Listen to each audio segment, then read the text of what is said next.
On to the next figure from the Wave 2 of Hammond collection. This is the Metriacanthosaurus.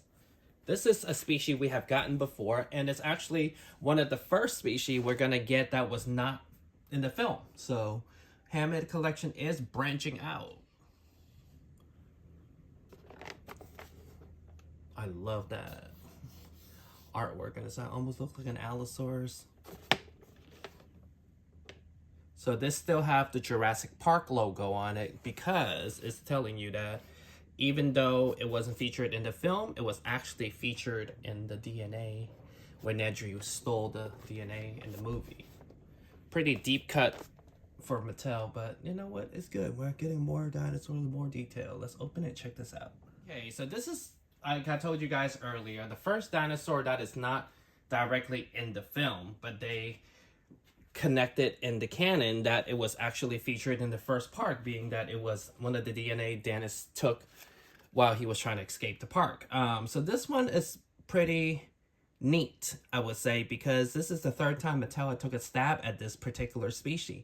The first time we got it was 2018 back in Fallen Kingdom, and then we got it again in Dino Escape 2 years ago, and now we got this perfect version of this dinosaur where it's fully articulated. Is so great that it's like a dream come true for most collector to have a toy, a toy line of dinosaur fully articulated and affordable. And then on top of that, the toy photography people loves this, so then they can pose it all different ways that they like. So let's go off from the beginning to the end of this dinosaur. So let's start off with the coloring. I love the coloring in person, and it's kind of similar to this, but it's almost little pink in it's almost like the nude color. I love the blending on the tail, on the neck, sorry, not the tail. The tail too, actually. And then this dinosaur is articulated on the neck. It's almost like the Ceratosaur one we got before. The head opens up, the mouth opens.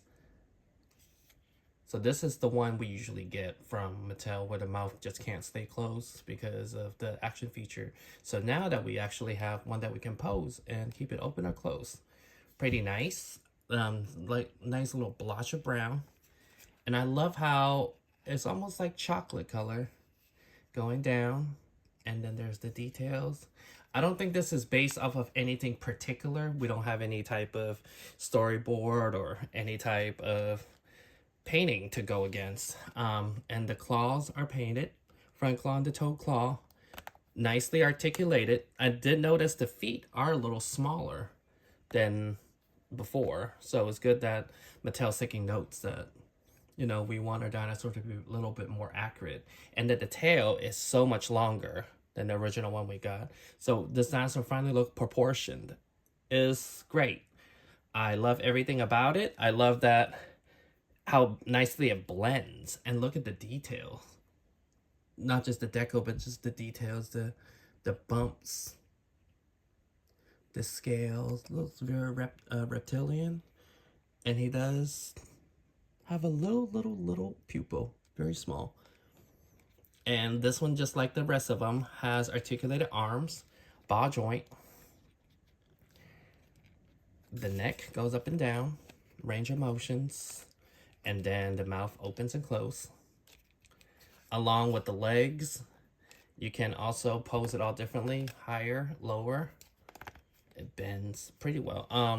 It's, some of these figures are really stuck, but this one is pretty stuck. It's not that bad. And then with a very nicely bendable tail. So let's take a look at the other ones we have gotten and compare them. All right, and this is the last one we got from Mattel back 2 years ago. So this one has the basic articulation, and it does an action feature.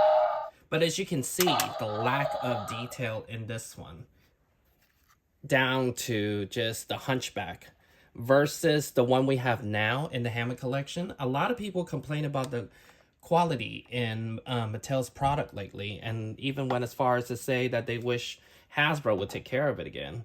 Which, in reality, it shows you in a few years, they were able to, Mattel that is, able to provide you such great scope and articulation, and at a price point that's obtainable.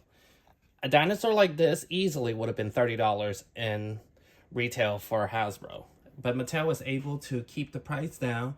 While, yes, there is sacrifice on paint here and there, but this collection, Hammond collection especially, I feel like is doing great justice for the Jurassic property. While this dinosaur, and a lot of people also complain that there's dinosaurs that are not featured in the film, that we should get those first.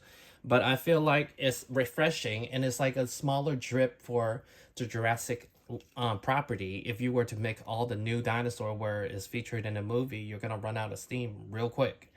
So this one actually pretty cool. I didn't think I needed a better one because I was satisfied with that one not being my favorite. But it's great to see that Mattel is able to go back in the drawing board and make something so awesome, so neat that you didn't think you needed it.